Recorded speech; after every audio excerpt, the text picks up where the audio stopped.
Sir ఎనర్జీతో ఎక్కడ miss అవుతున్నారంటే 100% work చేస్తున్నాడు, ఎనర్జీలో ఎగ్జైట్మెంట్ యాడ్ చేస్తలేదు.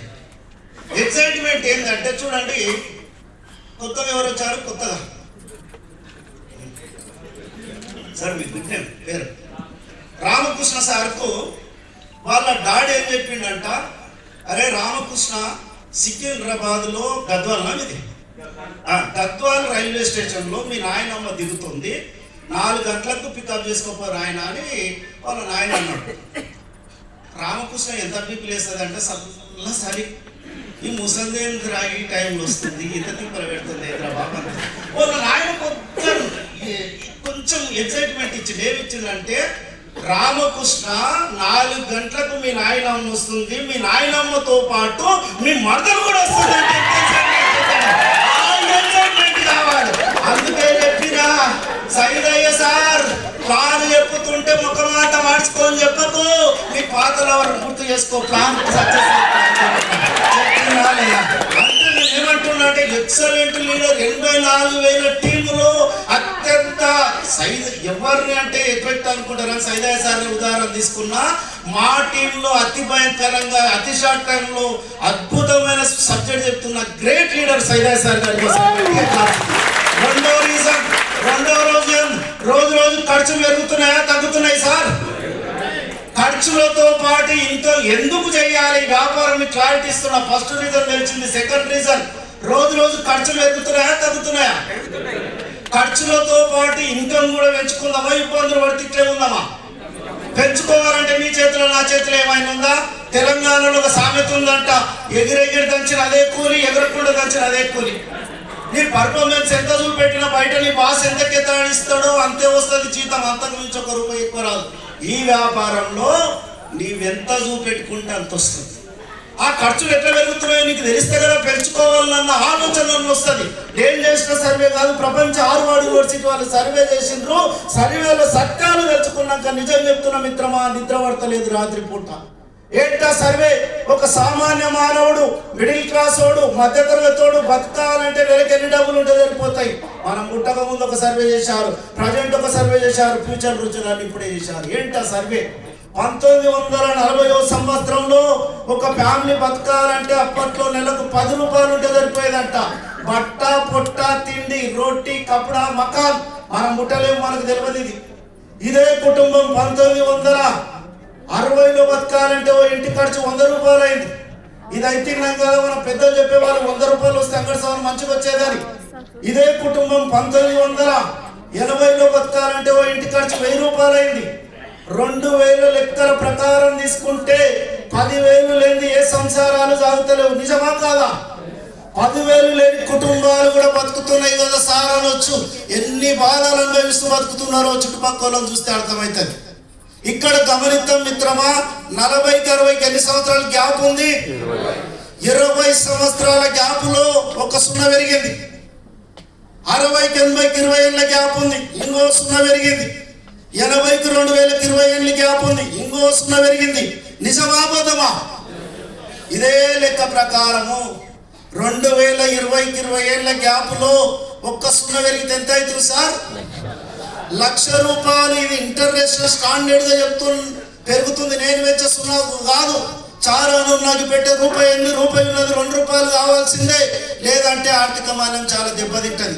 ఒక సామాన్య మానవుడే, మిడిల్ క్లాస్ వాడే, మధ్యతరగతోడే బతకాలంటే ఈ రోజుల్లో నెలకు లక్షల్లో ఖర్చు వస్తుంటే మాలాగా లగ్జరీగా బతికే వాళ్ళ బతుకులకు ఎంత కావాలన్న ఆలోచనలు వచ్చి ప్రపంచ ధనికులకే అర్థమయ్యి పనికి మళ్ళీ ఇగోలుంటే తీసి పక్కకు పడేసి, బలుపు ఏమనుంటే బంద్ చేసి, సిగ్గుపడకుండా మొహమాటం లేకుండా కరోనా వచ్చి నాకు పాఠం కాదు రా గుణపాఠాన్ని నేర్పింది. ఏ టైం ఏమవుతుందో చెప్పలేమని యక్షయుద్ధం కోసమని కొత్తిమీర కట్టలు, కోడిగుట్లు, రిలయన్స్ ప్రెస్ అండ్ రిలయన్స్ కూరగాయలు అమ్ముతున్నాడు.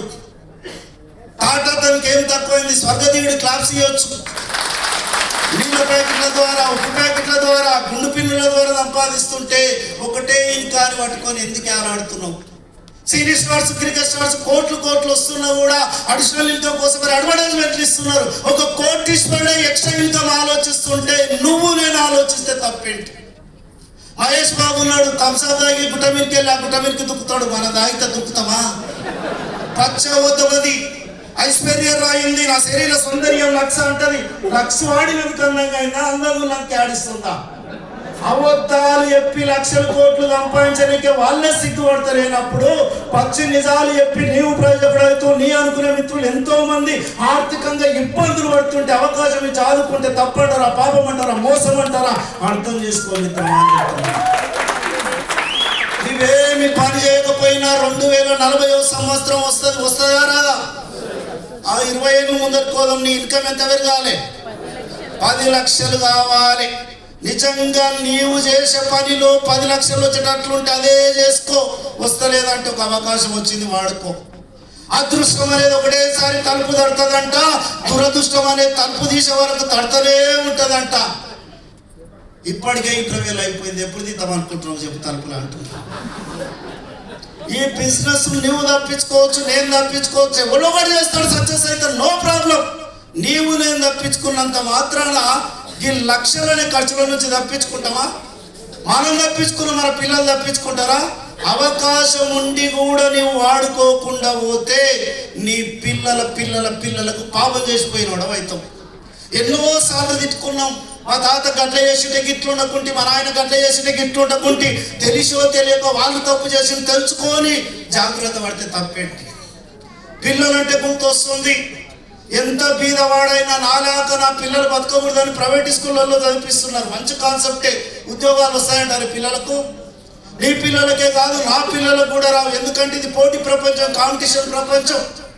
మొన్న కానిస్టేబుల్ పోస్ట్ పడితే ఇంటర్ క్వాలిఫికేషన్కు పీజీలు పిహెచ్డీ చేసిన వాళ్ళు అప్లై చేశారు. ఎందుకంటే బయట ఉద్యోగాలు దొరకక. ఉద్యోగ కాంపిటీషన్ పక్క కడితే మనుషులకు పని లేని టెక్నాలజీ వస్తుంది. ఒక పక్క గుర్తు చేసుకోండి, సీరియస్ కాండి మిత్రమా. ఏం టెక్నాలజీ? ఒకప్పుడు 200-300 మంది కూలీలు చేసిన పని ఓ జేసీబీ వచ్చి చేస్తుంది. అంటే 300-400 కూలీల పొట్టలు కొట్టింది విషయం వచ్చి. 200-300 ఈరోజు కొన్ని వందల వేల టైప్ మిషన్లు వేసే పని కంప్యూటర్ చేసేది. కొన్ని లక్షల కంప్యూటర్ వేసే పని రోబోలు చేస్తున్నాయి. నీ నా పిల్లల సర్టిఫికెట్ల కోసమే చదివిస్తున్నావు, జాబులు రావని నీకు ముందే అర్థమవుతుంది. కాబట్టి ఆస్తిని సంపాదించి పెడితే హాయిగా బతుకుతారు కదా, ఎందుకు ట్రై చేయకూడదు? బద్ధకం వదిలే మిత్రమా. బద్ధకం అనేది నీ భవిష్యత్తు సమాధి వంటిదే. కరోనా టైంలో ఎంతో మంది మాస్క్ లేకుండా తిరిగి ఎవరన్నా తిరగలే. మాస్క్ లేకుండా తిరిగితే ఇంట్లో పోతే కరోనా వైరస్ తగిలితే నా ఫ్యామిలీ మొత్తం చచ్చిపోతుందేమని ఒక కాన్సెప్ట్. కరోనా వైరస్ వస్తే మొత్తం ఒకటేసారి చచ్చిపోతుండ్రేమో కానీ ఆర్థికంగా నీకు వెదకకపోతే రోజు చచ్చిపోతున్నారు నీ ఫ్యామిలీ. ఎక్కడ మిస్ అవుతున్నావు లాజిక్ మిత్రమా? అర్థం చేసుకో. ఇక్కడ లాస్ట్ రీజన్ సబ్జెక్ట్ బోర్ కొడుతుందా? స్కూల్లో టీచర్ పాఠం చెప్తుంటాడట. పాఠం చెప్తూ బాబు వాస్తవానికి భ్రమకు తేడేంది నాయన అన్నాడంట. ఓ విద్యార్థి లేచి సార్ మీరు చెప్పేదైతే వాస్తవమే కానీ మేము వింటున్నది అనుకున్నాం మీ భ్రమ సార్ అని. భ్రమలు ఎవరు లేరు కదా నాయన. గట్టిగా క్లాప్స్ చేయండి మిత్రమా, గట్టిగా.